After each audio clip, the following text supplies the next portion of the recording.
This man will clean all this. have enough courage to clean this one. Thank you so much for cleaning all this.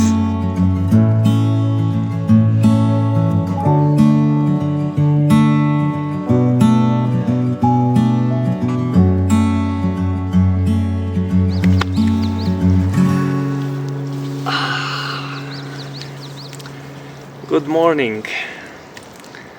So recently taken up a position of a chef here in the mountain resort to help my friends here to get it started and get some recognition here. And this kind of job is like this in Pakistan. They eat very late, and like yesterday I would have ordered at like 9:30 and it will be finished by maybe 10, and then they would eat by 11, and then everything has to be cleaned up, of course, and it's midnight and it's past midnight. And then in the morning I asked them what time do you want breakfast, and then they said like at 7. Okay, so I wake up 6:30. It's like a chef's life, you know, go to bed at maybe 1:30 and wake up at 6:30. And obviously they were not here because they're sleeping, and they're probably it's almost 9 already, and they'll probably be sleeping for another hour and two.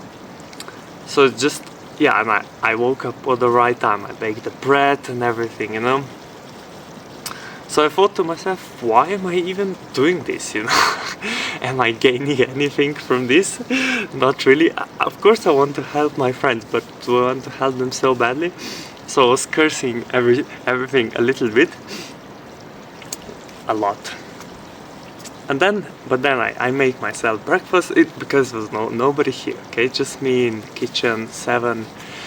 I make myself breakfast. Sun is just coming up, and then I sit here on these steps with a cup of tea and some eggs and fried rice.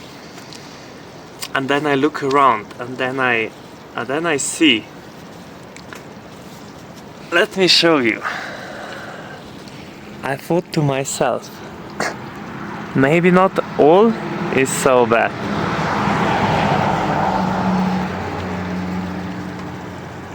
Where am I?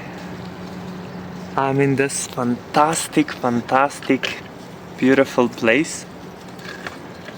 So when I found myself complaining a bit about something, you know, there's always things to be grateful for. And I'm in this fantastic place, and it's beautiful, and it's totally fine. So yeah, I just wanted to share this little story that sometimes rather than focus on the things that are going wrong and that could be better, focus on the things that are great and you can be grateful for.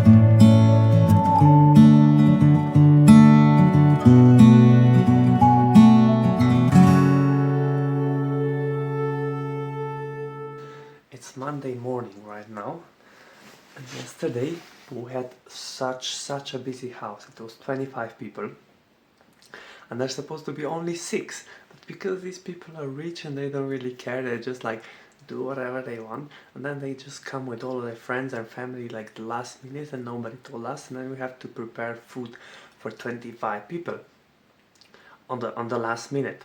And they brought their own chefs. They're so rich, but these so-called chefs, although they were very kind guys, I have to say they were nice, but they're still Pakistanis. So that means whenever they make a huge gigantic mess, then they just leave. Okay, we're tired, we're gonna go to sleep.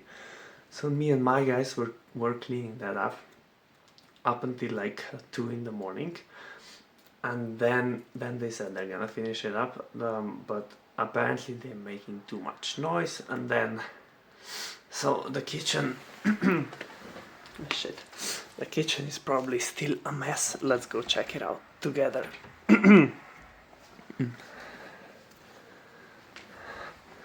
And now we have to serve all of these people breakfast, so I hope it's at least decent. Yeah, this is at least nice. My guys are sleeping upstairs. Oh my god.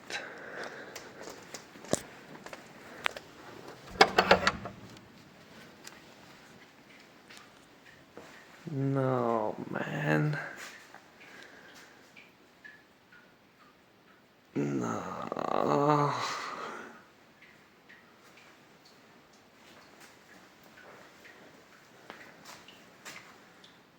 Oh my god. Well, I guess it could be worse.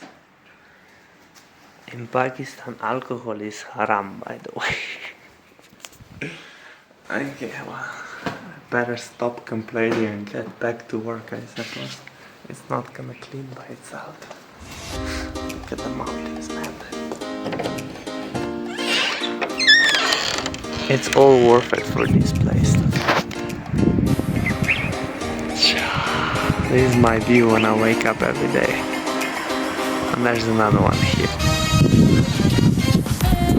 Now it's on the clouds.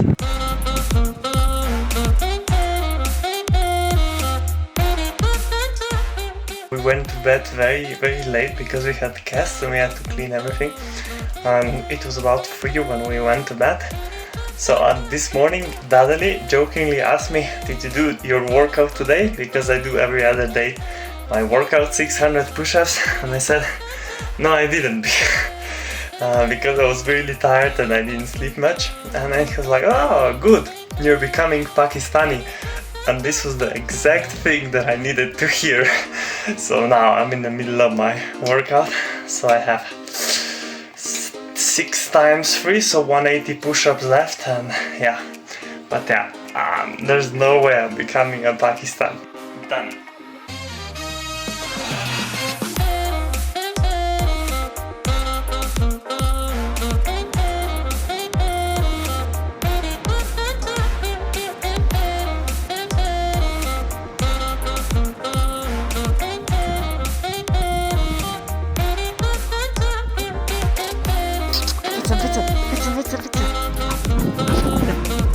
Guys,